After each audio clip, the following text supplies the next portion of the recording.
Les Jeux Olympiques sont des projets urbanistiques. Depuis près de 70 ans, les Jeux servent de laboratoire d'innovation urbaine et ceux de Paris 2024 ne dérogent pas à la règle, introduisant notamment des principes de réversibilité appelés à se démocratiser dans les années à venir. C'est à cette histoire que je vous convie aujourd'hui et ça commence juste après le générique.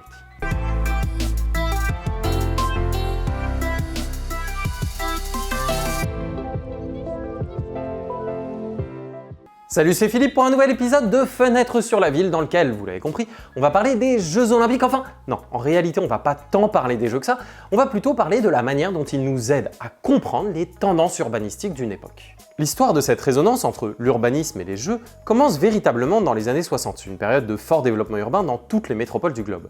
Les Jeux de Mexico 68 avaient ainsi contribué à accélérer le développement du périphérique et surtout la création de la première ligne de métro dans la capitale mexicaine, inaugurée tout juste un an après les Jeux. Et c'est surtout à partir des Jeux de Munich 72 que l'olympisme va véritablement devenir le catalyseur de transformations urbanistiques de très grande ampleur. Et si le sujet vous intéresse, allez regarder la chaîne du nouveau programme, un youtubeur Archie qui consacre toute une série de vidéos à ces liens entre les Jeux Olympiques et l'urbanisme, notamment celle sur Munich et Lollidorf avec son architecture pionnière. Objectivement, c'est passionnant. Le lien entre urbanisme et Jeux Olympiques s'est depuis institutionnalisé, parfois pour le meilleur, mais aussi souvent pour le pire. Du côté des réussites, le cas de Barcelone 92 est assurément l'exemple le plus inspirant et le modèle que toutes les villes candidates aimeraient pouvoir répliquer. La capitale catalane avait profité des Jeux pour amorcer sa mue et se tourner vers la mer, tirant un trait sur son passé industriel grâce à des aménagements dont profitent encore aujourd'hui les habitants et des millions de touristes chaque année. Mais n'est pas Barcelone qui veut, et les échecs sont au moins tout aussi inspirants, faisant office de repoussoir pour les villes candidates qui ne veulent pas connaître le sort d'Athènes, de Rio, de Pékin ou de Montréal, dont les infrastructures avaient coûté des milliards et qui peinent à être utilisées quand elles ne sont tout simplement pas complètement abandonnées. Ces infrastructures olympiques sont ce que l'on appelle des éléphants blancs, du nom de ces éléphants albinos offerts aux princes d'Asie du Sud-Est qui se révèlent particulièrement coûteux à entretenir.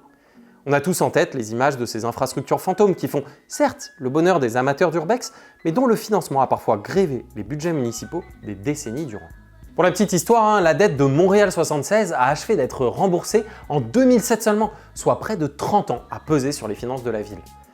Et même s'il existait déjà des mouvements citoyens au XXe siècle qui appelaient à une certaine mesure dans l'organisation des Jeux, c'est surtout à partir d'Athènes 2004 et son échec retentissant que les mentalités vont vraiment commencer à changer, même si Pékin ou Rio restent malheureusement des contre-exemples assez dramatiques. À l'heure actuelle, après Barcelone, le modèle le plus inspirant reste celui de Londres 2012, qui s'est paré d'une véritable ambition urbanistique en inscrivant les Jeux dans le cadre de la revitalisation urbaine de l'East End londonien, un quartier de friche industrielle dont la transformation était entamée depuis les années 80. Et si tout n'est évidemment pas rose dans le cas londonien, notamment en termes de gentrification à marche forcée, assez symptomatique dans la capitale britannique, il n'en reste pas moins que cela révèle une nouvelle manière de faire l'urbanisme au XXIe siècle, rassemblant tous les opérateurs, publics et privés, autour d'une seule et même bannière, la revitalisation d'un territoire sous le prétexte des Jeux. Paris 2024 s'inscrit clairement dans ce sillage, c'est même explicitement assumé dans le dossier de candidature.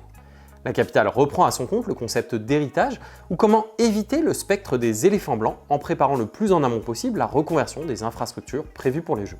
Ces Jeux mettent en avant le principe de réversibilité, c'est-à-dire la conception d'infrastructures prévues pour évoluer à l'issue des Jeux paralympiques dans ce que l'on appelle la phase héritage.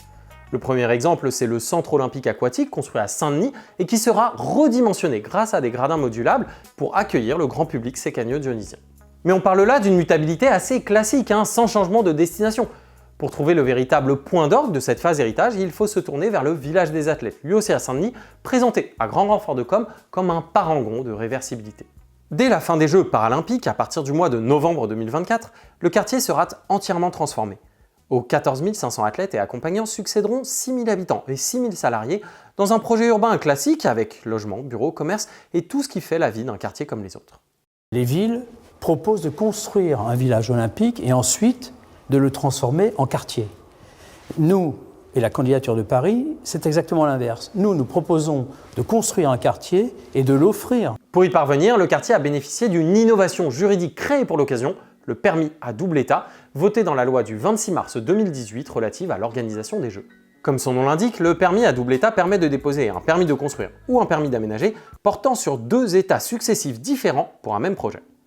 Plus précisément, le permis à double état permet d'abord un état provisoire, avec plusieurs dérogations possibles au code de l'urbanisme, puis un état définitif devant être réalisé dans les 3 ans après la fin des Jeux paralympiques. L'idée est essentiellement de gagner du temps et d'éviter les recours, qui sont l'un des principaux freins en matière de grands aménagements urbains. Alors, pour vous le dire très honnêtement, je suis assez mitigé face à ce type de dispositif, car les recours sont aussi l'expression d'une démocratie urbaine nécessaire et salvatrice. Il n'en reste pas moins que dans le contexte des Jeux, c'était une condition sine qua non pour pouvoir permettre de faire émerger un tel projet dans le temps imparti. Comme le rappellent Benoît Moritz et Géry Leloutre, professeur d'urbanisme à Bruxelles, c'est effectivement sur ce volet juridique que les innovations des Jeux sont les plus notables et originales. Le permis à double état serait l'outil le plus prometteur en termes de reproductibilité. Celui-ci s'inscrit dans une réflexion plus large sur les manières de démocratiser la réversibilité dans les pratiques urbanistiques ordinaires, à l'image du permis sans destination, expérimenté en 2023 à Bordeaux. Toutes ces innovations répondent à un enjeu que vous commencez à connaître sur cette chaîne, l'impérieuse nécessité de rendre la ville plus modulable, plus malléable, capable d'évoluer en fonction des besoins des usages et plus largement d'un monde de demain dont on ne sait pas encore de quoi il sera fait. Et c'est peut-être ça le principal héritage des Jeux, distiller l'idée, certes timidement mais quand même, que l'on ne peut plus faire la ville comme on le faisait avant.